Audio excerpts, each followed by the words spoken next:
All right, welcome back. This is Paul Henry. It is raining right at the moment in Dunedin and Christchurch. It is another cold day, but going back to our conversation with the Met Service yesterday, things will all come good on Friday. Am I right, Hillary? Is it Friday? Yes, indeed. It is Friday. How good do they come? Pretty good. You just made that up, didn't you, when you said pretty good? I can't expect you to just know the answer to everything straight away. Generally, I do. Well, and funnily enough, I do expect you to know that. I think everybody does, and I'm happy to provide the answers, right, even if I don't really know them. You're happy to make the answers up. Everything you need to know, and some stuff you don't. This is Paul Henry. All right, technology is doing some major damage to our younger generation, and it's not just their minds that are affected. A study by British chiropractors has found almost, this is extraordinary, almost half of 16 to 24-year-olds have severe aches in their neck and in their back. That is up 60% on last year alone. The rise is being attributed to the fact we spend an average 195 minutes a day looking at our smartphones. More if you're Paulina, obviously. She's looking at many devices. Chiropractors believe it is ruining the posture of an entire generation. We're joined now by Heidi Haavik. Heidi, good morning to you. Good morning. You're a chiropractor. Would you agree with the study that's come out, the British study? Yes, I would. I'm also a PhD trained neuroscientist, so I've spent the last 15 years of my life looking into exactly this and the effect of the spine and what it has on our overall health and well-being. Are you seeing more and more younger people coming in with the sorts of aches and pains that you would normally attribute to much older people? Well, see, I'm a full-time scientist at the moment, but I do know from the research that that's exactly what's happening. There's more and more younger people, and I don't know, I've got little nephews and nieces, and they sit like this on their iPhones. Yeah. And it's like a bowling ball. Your head's as heavy as a bowling ball, and it's literally hanging on your muscles, your ligaments, and it's putting an awful lot of pressure on your spine. It is extraordinary, isn't it? Because there's been a lot of money and a lot of effort that's gone into trying to find out how damaging mentally our constant use of these, this new technology is. But nowhere near as much time has gone into studying how bad it is for us physically. Is it the smartphone, the way we're looking at phones down in our lap and bending our heads, that's the biggest problem? The thought that posture does have a great impact on quite a lot of things. We know that posture and bad posture, particularly head forward slouching, can cause problems with your breathing, so it causes problems with oxygenation of your brain.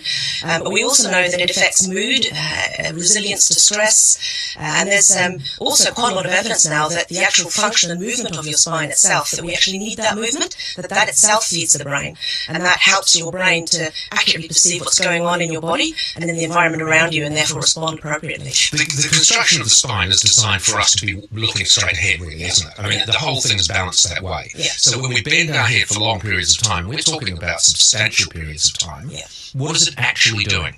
Well, it's putting all the pressure on the actual connective tissues on the back of your neck, especially when your head is forward. So your muscles will get tired and fatigued very quickly, which means then that the 3-kilo weight of your head itself is literally hanging on your connective tissues. And that's not good for the spine at all. All right, so if we know, as we do from these studies, that by the time someone gets to 16, they're already complaining about aches and pains in their neck, what does that mean 20 years down the track for them? The scary thing is, Paul, we know now from research as well that kids that develop pain in teenage years become adults that have pain in teenage years. The more pain children have when they become teenagers too, the more pain they have as adults. So we know that the brain learns to dysfunction just like it learns to play the piano or ride the bike. So it actually is quite a significant problem.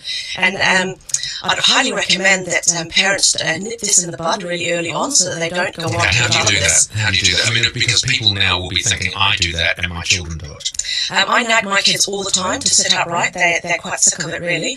But the other thing that you can do, there's a website. This is a chiropractic worldwide organisation. They've called it Straighten Up NZ. So just like you brush your teeth and exercise on a daily basis, you spend a couple of minutes every day by moving. Really simple exercises, star jumps type thing. I'd also highly recommend that if there is any sign of pain or problems like that they do go and get checked by a chiropractor. Right. Okay, no one in the studio move. Don't move at all. Right, Jim, talk me through his posture. He's quite erect, isn't he? He's doing quite well, but I did notice what he looked like when I came in as well. Because I noticed in the corner of my eye, I could see him erecting up while you were talking. Hillary and I sat up straight away. As soon as Heidi started talking about sitting up properly and our heads as bowling balls, we both sat up. Whereas you see, here's the difference. Like this. Yeah, that's bad, isn't it? It is, because you've also got the side-to-side slouching as well. For anyone listening on radio, I'm slouching. Yeah, well, you're a crooked huncher, aren't you? You don't hunch normally, you hunch crooked. That's because of the shape of the desk, though. Don't blame the equipment. Don't blame the equipment, Hillary.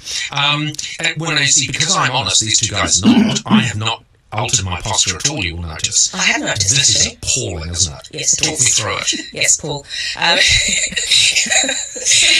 Crooked hunching. That's crooked hunching. I know. Give me a hard time. You take this desk away, and I would just be soup on the floor. Yeah, it's not good. Can I give you a little experiment to try? Yep. Yeah, if you try sitting up straight, like really try sitting up straight, Will it hurt? please, Okay. and then take a big deep breath in. Okay, so right, I can do this. And you should be doing this at home, in the car, wherever you are. You should be doing this. Big deep breath in. And out. And just do one more and notice what that feels like. I can breathe. Now, I can breathe. Now slouch, Paul. Now Okay. really slouch, put your head forward. Oh, I can do this easy. Really slouch. Yeah. Try again to breathe. Oh, I'm like an old man when I do that. Yeah, and it's quite scary actually how big a difference that has on our breathing. What are the long-term implications for this? Long-term implications, I think the scariest thing is the way it impacts brain function. We're showing all kinds of evidence now that even like when you starting to develop pain and problems, that you have a different way that the brain perceives where your body is, so you can be more clumsy, you have a different motor control, so your brain sends different messages to your muscles.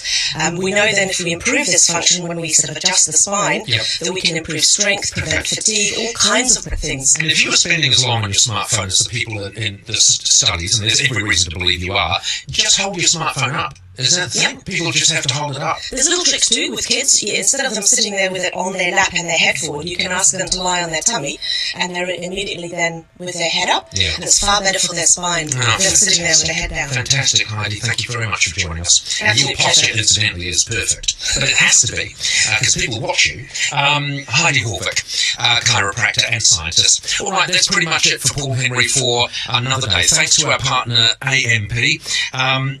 I'd like to dedicate the program today to McDonald's workers. Some of them will be inside working hard like they normally do. Others will be at home wondering why they had no hours over the last couple of days. But some of them will be